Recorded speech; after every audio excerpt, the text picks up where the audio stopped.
My name is Hilary Montgomery. I'm an actress. I've been one of the managers of Bird Theater the past couple of years, and I'm also a former board member and member of the VPA. Why acting? That started for me at a very young age. I always had a calling to be an actor. I started ballet when I was 2, so I've always been on the stage. I danced for years and years. I also sang. So it just kind of naturally progressed into doing more legit theater things. Like my first real professional show was The Lost Colony down in North Carolina. I did summer stock that summer, and it was so fantastic and amazing. The first time when I moved into on-camera work was actually very recently.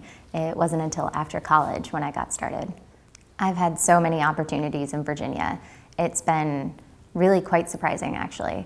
I've had a lot of friends after college graduate, move out to LA or New York, and I've gotten just as many jobs as they have working in Virginia. Most recently, I just finished being a run-of-show stand-in on a major TV series for AMC. I decided to take the opportunity to be the run-of-show stand-in rather than waiting for a day player role, because I really wanted to learn more about the film industry. And I can say, from an actor's perspective, I have learned more about how to behave in front of a camera, what to do, what not to do in front of a camera, how the camera works, how the lights work, things like that. I've learned so much more than I ever would have being a day player. And it's really influenced my acting and my technique on camera. I can tell you, nothing is a better acting class than getting to watch professionals work every single day for 14 hours a day. The average day in a stand-in, or the average timeline for a stand-in, would be they set up a new scene. The director will have the principals in for a private rehearsal, which is usually just the director and the writer and then the actors. And then they'll call marking rehearsal, which invites everybody in to watch it. Camera, lighting, grips, everybody comes in to watch. And as a stand-in, my job is to really pay attention to where they stand, where they stop.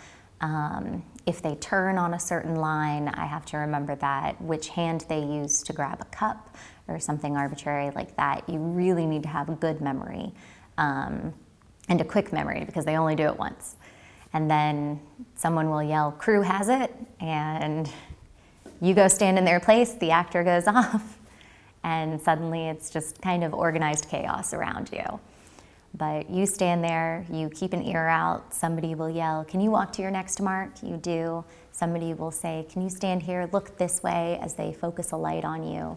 And it can take up to an hour, hour and a half of being there, of this chaos going around. A lot of work is getting done that you don't see, like people lifting lights outside, things like that, changing gels. The set dressers are usually around moving things so that they can get the correct camera angle that they need with all the furniture in the room, and also just set dressing the set as well. So you work very closely with the director of photography during that time. It's usually him who's calling all the shots. That's whom I considered my boss, even though he's not technically my department head. He's the person who I dealt with every day that I took, orders from and things like that. And then they'll say, "Okay, bring in first team," and first team comes in and you leave, and then they press record. I would say first and foremost, you need to be able to stand quietly or sit quietly and let people work around you.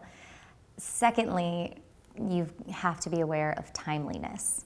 If it takes you 30 seconds to get on set and 30 seconds to get off set, that can easily add up to an hour of the production time. And your job is to aid the production and the film in going forward. You're there to help. While you're standing there, the actors are usually off getting final touches of wardrobe and makeup, or having final notes and talks with the director. And you need to stand there and also keep an ear out for everybody. They all want you to do something different sometimes. The gaffer usually has his little light meter right in your face. The camera operator and camera assistants will usually want you to walk your motion or the actor's motion so that they can practice their camera movements. And of course, the director of photography will always be having you look somewhere or do something to make sure that everything's perfect. And then the actor comes on, and hopefully there's not too much adjusting, and you can just go and shoot, and the day will run smoothly. I joined the VPA in 2011, and I originally started getting involved with them as an intern. And I joined for the networking opportunities. I hadn't really done anything on camera at all. I came from the stage world, and so I needed to meet people.